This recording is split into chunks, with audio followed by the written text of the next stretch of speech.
Merry Christmas, everybody. So, today's episode is going to be a little bit different from the normal pros and cons that I've been doing. I watched The Rise of Skywalker a couple days ago, and I just wanted to talk about it a little bit today. So, fair warning, there are going to be spoilers in this episode. If you have not seen The Rise of Skywalker yet, you should probably not watch this until you do because it was such a great movie and you should not be spoiled. Okay, well, without further ado, hello everybody. I'm glad to have you on today's episode of Star Wars, Nerds and Geeks. So, first off, I just want to preface this by saying I want this to just be a really quick and easy episode for me to upload. I'm just going to be talking, and to cut down on my editing time, I'm just going to have the trailer for Rise of Skywalker running in the background. So, just so you know.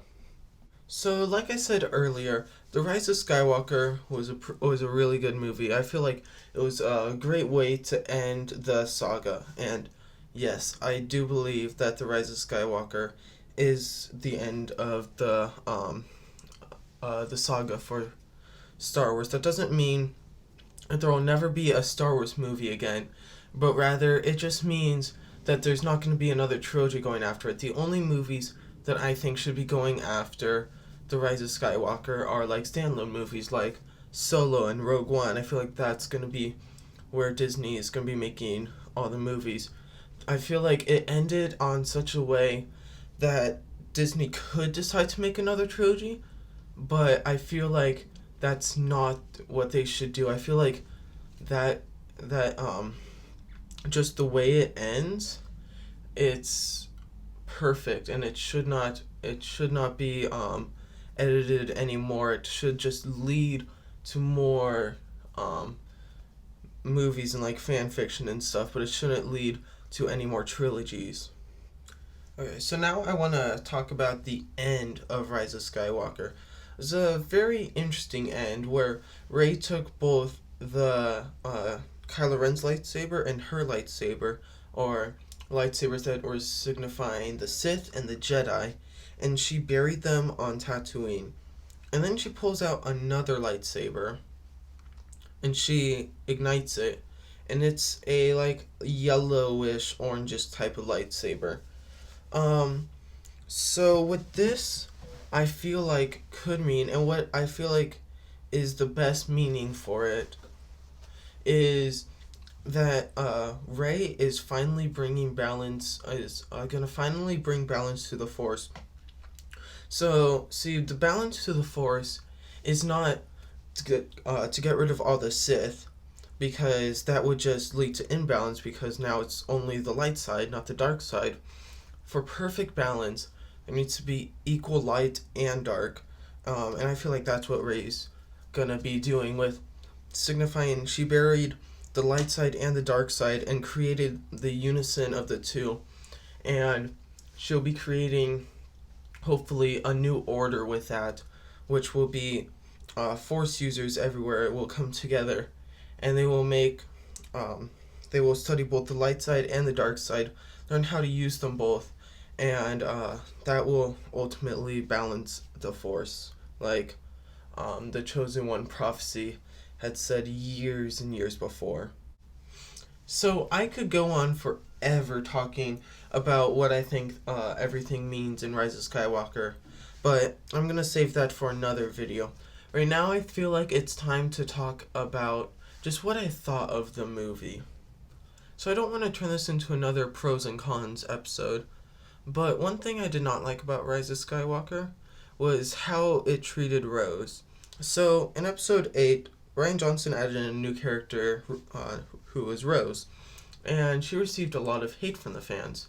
So to fix this, J.J. Abrams gave her less screen time in Rise of Skywalker. However, I don't feel like this was the best solution. It's similar to what George Lucas did to Jar Jar Binks in episodes 2 and 3. But yeah, not the greatest way to fix the problem. See, instead of fixing Rose's bad screen time by giving her less screen time, we should fix Rose's bad screen time by giving her better screen time, and to make her a much better character that people like more. But I'm not going to criticize the Rise of Skywalker anymore. I'm gonna save that for a later pros and cons episode. I don't want to give it all away just yet. So, one thing that I've been saying multiple times is that Rise of Skywalker is such a great way to end the saga. See, the saga I feel is telling two stories.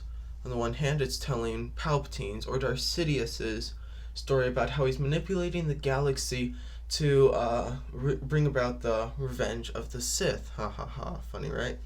Anyways, it's also talking about the Skywalker story from, what's his name? Anakin Skywalker to Luke Skywalker to Ben Solo, who doesn't share the name Skywalker, but he is a Skywalker.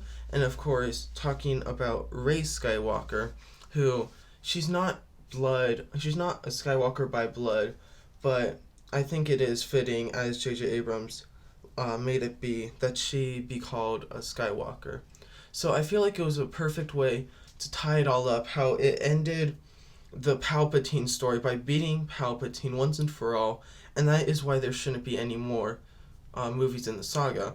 But it's also kind of continuing the Skywalker story and bringing it into a new chapter, and that's why there should be more that there should be more books and not there should be more books and novels are the same thing. Books, there should be more TV shows, there should be more standalone movies all about what's happening next, and that's gonna be something that's I'm very excited to see. But anyways, just Rise of Skywalker is just the perfect way to end the entire saga. It leaves it off at the perfect note. I feel like J.J. Abrams did it in just about the best way possible. Well, do it or not, there is no try. And J.J. Abrams definitely did not try. I will be thinking about this more to figure out whether I think he did or he did not. But this was still a great movie, and hats off to J.J. Abrams for ending the Star Wars saga in such a great way. Alright, well, I just want to say Merry Christmas to all, and to all a good night. Thanks for coming out to today's episode. This is Star Wars Nerds and Geeks, signing off. See you next time.